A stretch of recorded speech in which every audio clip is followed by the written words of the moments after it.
যারা রয়েছেন তারা কিন্তু এই বিধানসভার যে গেট, সেই গেটের তারা নিরাপত্তার দায়িত্বে রয়েছেন, যাতে বিধানসভার অন্দরে কোনো অজ্ঞাত পরিচয় ব্যক্তি ছুটির দিনে না প্রবেশ করতে পারেন। তাদেরকে সমস্ত রকমভাবে জিজ্ঞাসাবাদ করার জন্য এবং কোনো ব্যক্তি যাতে কৌতুকের বশেও এই বিধানসভায় যে 144 ধারা যেখানে জারি থাকা সর্বদাই, সেই জায়গাটি যাতে প্রবেশ করতে না পারে তার দরুন। এবং এই মধ্যে যদি বিধানসভার অন্তর্মহলে পুলিশের তরফ থেকে উচ্চপদস্থ আধিকারিকদের আপনারা দেখতে পাবেন, তারাই কিন্তু কথোপকথন চলছে এবং কার্যত বলাই যেতে পারে শীতকালীন ছুটির সময় ফেস্টিভ মোডে কড়া নিরাপত্তায় বেষ্টিত রয়েছে এখনো বিধানসভা। এই কড়া নিরাপত্তা কেন?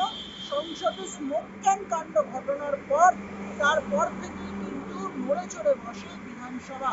স্পিকারের তরফ থেকে একগুচ্ছ নির্দেশিকা জারি করা দেওয়া হয় এবং তারপরে সেক্ষেত্রে দাঁড়িয়ে বলা হয় যখন কোনো মন্ত্রী বিধায়ক এই বিধানসভার যেখানে দাঁড়িয়ে রয়েছে 2 নম্বর গেট দিয়ে প্রবেশ করবেন ভেতরে, সেই সময় তাদের সঙ্গে যে সকল ব্যক্তিরা প্রবেশ করবেন তাদের সময় সীমা ছিল কিন্তু সারা দিনে বিধানসভায় তাদের সঙ্গে দেখা করার এবং বিধানসভার অন্দরমহলকে ঘুরে বেরিয়ে দেখার জন্য যে সময়সীমা, সেই সীমা ছিল মাত্র সারা দিন।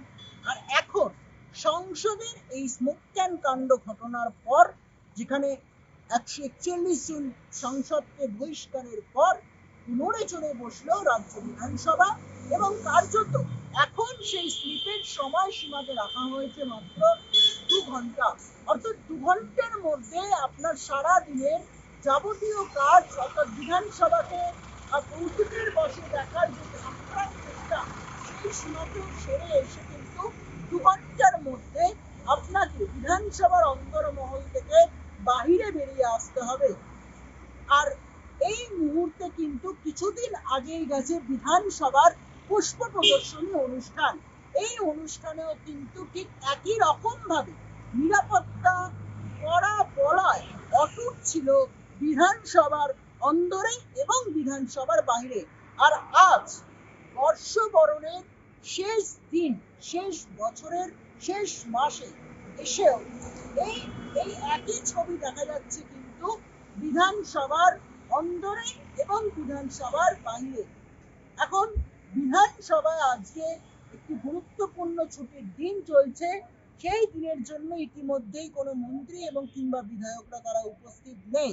কিন্তু যখন বিধানসভা শুরু হবে, অর্থাৎ আশা রাখা ভালো 2 তারিখ থেকে যে বিধানসভা শুরু হতে হবে, সেই বিধানসভাকে কি একই রকম ভাবে নিরাপত্তার আঁটোসাঁটো বলয় লক্ষ্য করা যাবে? প্রশ্ন এখন একটাই। পরবর্তী পরিস্থিতি যায় সেদিকে থাকবে নজর রাখুন শুধুমাত্র ভিশন প্লাস নিউজ। বিধানসভার সামনে থেকে বিরুদ্ধ বিশ্বের report, vision plus news, Kolkata.